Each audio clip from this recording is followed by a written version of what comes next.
Assalamualaikum warahmatullahi wabarakatuh. Urang neraskeun hanca pembacaan kitab Matan Sapinah bagian pasal rukun iman. Bismillahirrahmanirrahim. Qala al-musannifu rahimahullahu ta'ala wa nafa'anallahu bihi wa bi ulumihi bidarani amin radhiyallahu ankum. Paslun arkanul imani sittatun ang tu'mina billahi wa malaikatihi wa kutubihi wa rusulihi wa bil yaumil akhiri wa bil qadari khairihi wa syarrihi minallahi ta'ala. Paslun ari ieu eta hiji pasal arkanul imani ari pirang-pirang rukun iman. Sittatun eta aya genep.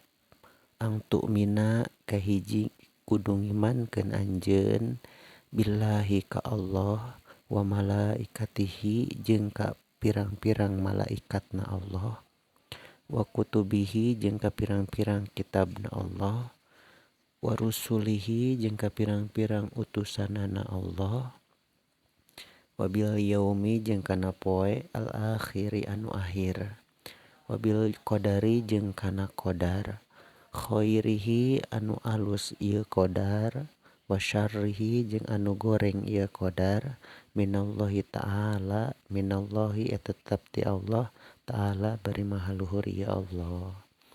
Pasal ieu ngajelaskeun tentang rukun iman, nu mana rukun iman teh jumlahna sitatun aya genep.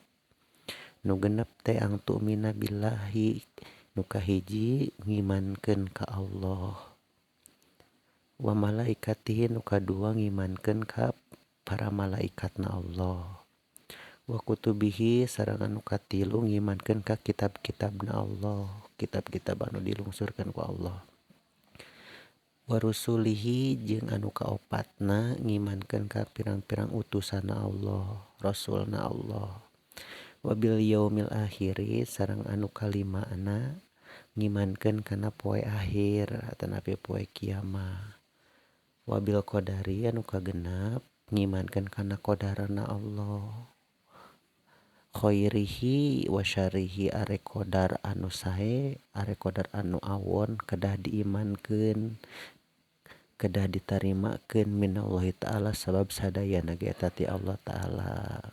Wallahu a'lam bishawab. Assalamualaikum warahmatullahi wabarakatuh.